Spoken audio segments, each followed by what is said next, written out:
ఓం నమః శివాయ శ్రీమాత్రే నమః. మిత్రులకి శ్రీభిలాషులకి అలాగే నన్ను ఇంతగా ఆదరిస్తున్న యూట్యూబ్ ప్రేక్షకులందరికీ కూడా పేరు పేరు ధన్యవాదాలు. మిత్రులారా, మీ అందరికీ పరాదేవత ఎల్లవేళలా మీతో ఉండి మీ మనోవాంఛను నెరవేర్చాలని మనస్ఫూర్తిగా కోరుకుంటున్నాను. ఇది మీరు చూస్తున్నారు కదా, నేను ఇప్పుడు మీకు ఒక అద్భుతమైన దరిద్ర నివారణి, అలాగే మీ జీవితంలో అసలు జాతకంలో యోగ్యతే లేదు, అదృష్టమే లేదు, ధన సంపాదన బాగుంటుందని మీరు జ్యోతిష్యులు చెప్పినప్పుడు ఎంతో బాధపడిపోయి ఉంటారు. అలాంటి బాధపడిన వారు కూడా ఈ అద్భుతమైన ఉపాయం చేస్తే ఖచ్చితంగా వారి జాతకంలో దరిద్రం తొలగిపోయి అష్టైశ్వర్య భోగభాగ్యాలు కలుగుతాయి. ఎలా చేయాలి, ఏ విధంగా చేయాలో మీకు నేను చెప్తాను. మీరు చూస్తున్నారు కదా, ఇది మారేడికాయ, ఎండిన మారేడికాయని తీసుకోండి. దానిలో ఉన్న గుజ్జు చక్కగా మీరు ఇలా గుజ్జు తీసి ఆవు పిడక మీద వేసి చక్కగా మీరు కాల్చండి. కాల్చిన తర్వాత ఇది విభూదిగా మారుతుంది, అంటే మనకి చక్కగా బూడిదలాగా మారుతుంది. ఆ బూడిద మనం ఏదైతే విభూది అంటున్నామో బూడిదనే విభూది అంటాం. ఇది ఆవు పిడక మీద మాత్రమే కాల్చాలి. కాల్చిన తర్వాత మీరు ఈ విభూదిని తీసుకొని మీరు దగ్గరలో ఎక్కడైనా సరే, మీ ఇంటి దగ్గరలో గుడి ఉన్నా, లేకపోతే ఇంటి దగ్గర మీరు చక్కగా మారేడు చెట్టు పెట్టుకున్నా నేను చూపిస్తాను.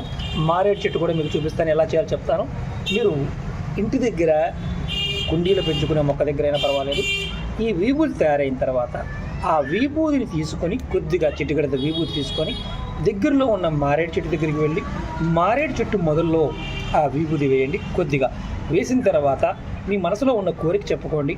కోరిక చెప్పుకొని మళ్ళీ మీరు ఆ విభూతి అక్కడ ఉన్న డబ్బు కావాలి, లక్ష్మీ యోగ్యత కలగాలి, ఇలా కోరుకోండి. కోరుకున్న తర్వాత ఆ విభూతిని మళ్ళీ అక్కడి నుంచి తీసుకొచ్చి మీరు ఇంట్లో పూజించే శివలింగానికైనా లేదా మీరు గుడిలో ఎక్కడైనా శివలింగానికైనా ఆ విభూతిని స్వామివారి మీద సమర్పించి మళ్ళీ స్వామివారికి నమస్కారం చేసుకొని పంతులు గారిని అడిగి ఆ విభూతిని మళ్ళీ ఇంటికి తెచ్చుకొని మీరు నిత్యం ధరిస్తూ ఉండండి. ఎవరైతే జాతకరీత్యా జాతకంలో వాడికి ధనయోగము లేదు అనేవాడు ఎవరైతే ఉంటాడో వాడికి ఆటోమేటిక్గా ధనయోగం కలుగుతుంది. ఇలా మీరు కాయ తెచ్చుకొని తయారు చేసుకోండి. ఈ విభూది ఎందుకంటే కాయలు చాలా తక్కువ గుజ్జు ఉంటుంది. మీరు ప్రతిరోజు కూడా ఆ విభూదిని ధరిస్తూ ఉంటే మీరు ఒక కాయతో చేసుకుంటే ఇంత వస్తుంది, ఇంత విభూది వస్తుంది. ఆ విభూదిని వేసి మీరు మిగతా విభూదిలో కలిపి మీరు నిత్యం బొట్టుగా పెట్టుకోండి. మీకు లక్ష్మీదేవి మీ ఇంటిలో నడియాడుతుంది, అంటే మీ ఇంట్లోకి ఖచ్చితంగా లక్ష్మీదేవి వస్తుంది.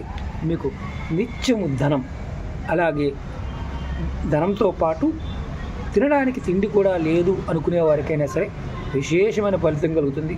ఇది మీరు విభూతి తయారు చేసుకొని దాచుకుని తర్వాత కూడా మీరు శివలింగానికి చేయవచ్చు. ముందుగా మారేడు చెట్టు మొదల్లో వేయాలి, అక్కడ నమస్కారం చేసుకోవాలి.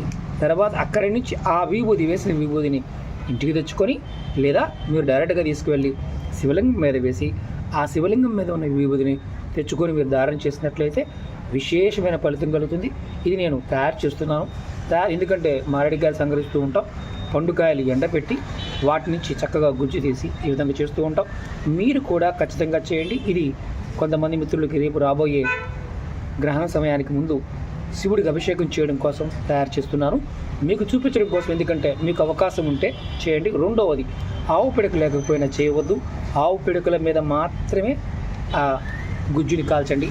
అలా లేకుండా మాత్రం బొగ్గుల మీద కానీ వేరే పుల్లల మీద కానీ కాల్చి మీరు చేయమాకండి. ఎలాంటి ఫలితాన్ని ఇవ్వదు. ఖచ్చితంగా ఒరిజినల్ ఆవు పేడతో చేసిన పిడకలతోనే ఈ ప్రయోగాన్ని చేయండి. లక్ష్మీదేవి మీ ఇంటిని నడియాడుతుంది, అదృష్టం కలిసి వస్తుంది. మీకు ఖచ్చితంగా ధనంతో పాటు మీరు కోరుకున్న ప్రతి కోరిక కూడా నెరవేరే అద్భుతమైన సిద్ధి ఉపాయం. ఈ ఉపాయం మీరు ప్రయత్నపూర్వకంగా చేసి ఫలితాన్ని పొందండి. మీకు ఈ వీడియో నచ్చినట్లయితే లైక్ చేయండి. అలాగే కొత్తగా చూస్తున్న మిత్రులు ఛానల్ని సబ్స్క్రైబ్ చేసుకోండి. అలాగే చాలా వీడియోలు చేశాను, మన ఛానల్లో ఉన్న వీడియోస్లోకి వెళ్ళండి. అలాగే వీడియో డిస్క్రిప్షన్లో కూడా లింకులు ఇచ్చాను, వాటిల్లో మీరు క్లిక్ చేసినా ఖచ్చితంగా మీరు చేయగలిగే వీడియోని ప్రయత్నం చేయవచ్చు. ఓకే మిత్రులారా, మరొకసారి మీ అందరికీ కూడా అమ్మవారి అనుగ్రహంతో ఖచ్చితంగా మీకు మనసులో ఉన్న కోరికలు నెరవేరాలి. అలాగే చాలామంది అడుగుతున్నారు గురువుగారు అపాయింట్మెంట్ కావాలని. వీడియో డిస్క్రిప్షన్ నెంబర్ ఉంది, కాంటాక్ట్ చేయవచ్చు.